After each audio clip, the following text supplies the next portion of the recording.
बिस्मिल्लाहिर्रहमानिर्रहीम जी। अच्छा जी, आज थोड़ी सी बात करेंगे पाकिस्तान की मईशत की और उसकी वजह से पाकिस्तान के अवाम जिन मुश्किलात के अंदर घिरे हुए हैं।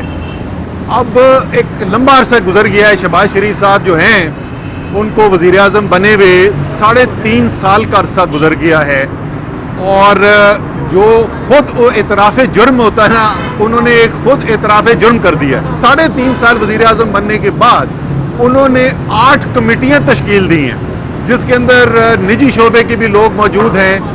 उन 8 कमेटीज़ का काम यह है कि वो बताएंगे कि मईशत किस तरीके से चलानी है। और मियाँ साहब 3.5 साल से कुर्सी पे बैठे हुए हो और 3.5 साल के बाद अब कमेटियां बनाने की अगर जरूरत पड़ गई है तो इसलिए पंजाबी में ऐसे मौके के लिए कहते हैं होनहार ही मान रही है। पिछले 3 साल के अंदर पाकिस्तान की मईशत की शरह नमू जो है जी, वो पाकिस्तान की तारीख के कोई भी जो 3 साल हैं उसमें सबसे कम है। और उसके साथ ये नारे लगाते हैं कि जी हमने बड़ी ज़बरदस्त मईशत कर दी और हमने बचा लिया और हमने अपनी सियासत कुर्बान कर दी। वो तो खैर बाकी में सच है, सियासत तो उनकी ख़त्म हो गई है और रियासत को बचाने के लिए चंगी रियासत बचाई है कि तारीख में पाकिस्तान की इससे ख़राब बदतरीन माशी परफॉर्मेंस नहीं गुजरी। मुझे ये बताएं कि अगर अमेरिका के सदर के साथ मुज़ाकरात करने हैं तो वो फील्ड मार्शल को करने पड़ते हैं।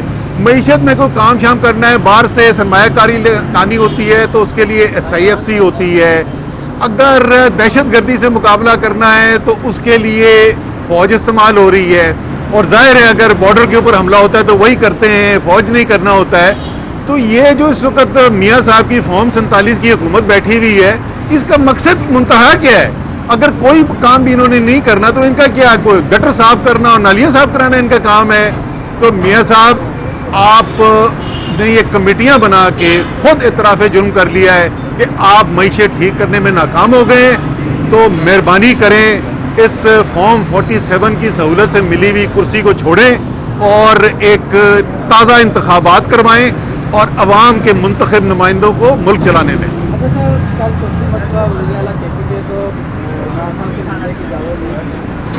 तो इसको आप क्या समझते हैं? और दूसरी बात है, क्या आप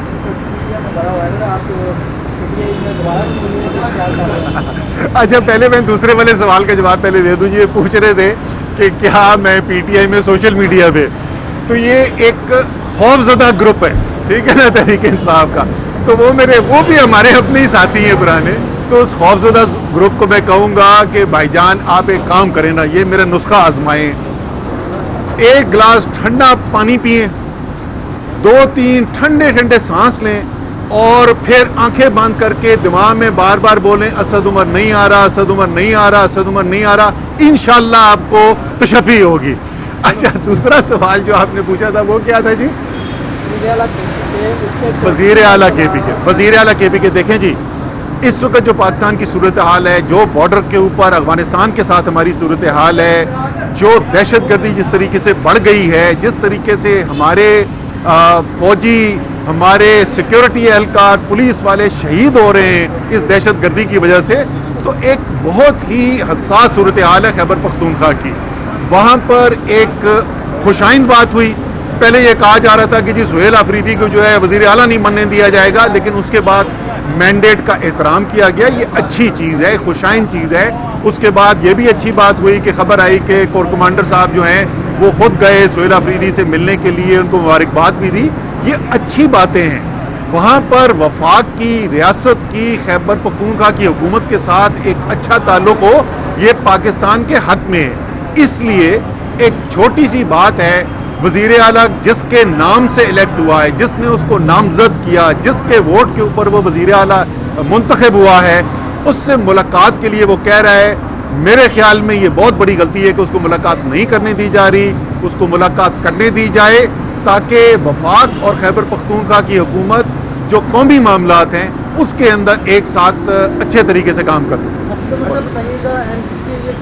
अब देखा गया कि NCC के जो बड़े अफसरान हैं वो एक बड़ी करप्शन में मुलव्वस पाए गए। इस पर आप सर, करप्शन तो चारों तरफ ही फैली हुई है ना, वो तो कोई लूट मार का कोई हाल ही नहीं है। सारे करप्शन के मुकदमात जो हैं वो बनते हैं और जो जिनके ऊपर सारा जिक्र होता है वो सियासतदानों के बारे में होते हैं, इसमें कोई शक नहीं। کہ الحمدللہ بے تحاشا سیاستدان بھی ایسے ہیں جنہوں نے خوب ہاتھ مارے میں بے تحاشا کرپشن کی ہوئی ہے، بڑے بڑے عہدوں بڑی بڑی کرسیوں پہ بیٹھے میں، بلکہ آپ کہہ سکتے ہیں سب سے بڑی بڑی سیاسی کرسیوں پہ بیٹھے میں، لیکن جو باقی سینکڑوں ہزاروں کی تعداد کے اندر لوگ ہیں ان کے کرپشن کے کیسز جو ہیں اس کی نہ کوئی بات ہوتی ہے، اور وہ لوٹ کے لے گئے پاکستان کو.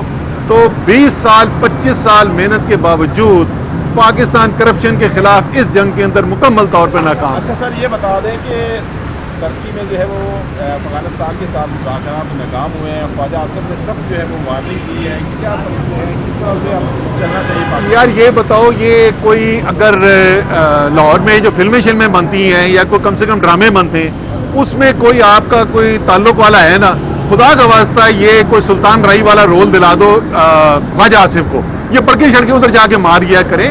دیکھیں قومی معاملات کے اندر سنجیدگی سے آپ کو چیزوں کو لینا ہوتا ہے، اور جس قسم کے وہ بیان دیتے ہیں وہ کوئی حالات کو بہتر کرنے کی طرف نہیں چیزوں کو لے کر جاتے.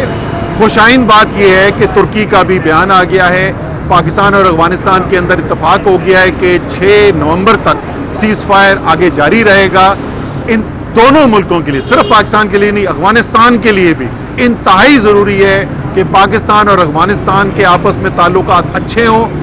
اگر افغانستان یہ غلطی کرے گا کہ بھارت کے کہنے کے اوپر یا ان کے سہولت کار بننے کا کام کرے گا تو یہ افغانستان کے عوام کے ساتھ دھوکہ بھی ہوگا اور ان کے لیے شدید نقصان کا باعث بھی ہوگا. لیکن ساتھ کے ساتھ پاکستان کے لیے بھی یہ بہت اہم ہے کہ افغانستان کے ساتھ ہماری مشرقی سرحد کے اوپر ایک خونخوار زخمی دشمن بیٹھا ہوا ہے. جس طریقے سے آپ نے نریندر مودی کو ساری دنیا کے سامنے ذلیل کروایا ہے، ایک تو اس کو ڈونلڈ ٹرمپ نہیں چھوڑتا، ہر 4-5 دن کے بعد اس کو چابی دیتا ہے. تو کم سے کم مغربی سرحد کے اوپر دونوں مسلمان ملک ہیں، ایران افغانستان، یہاں دونوں کے ساتھ ہمارے اچھے تعلقات ہونا بہت ضروری ہے. بہت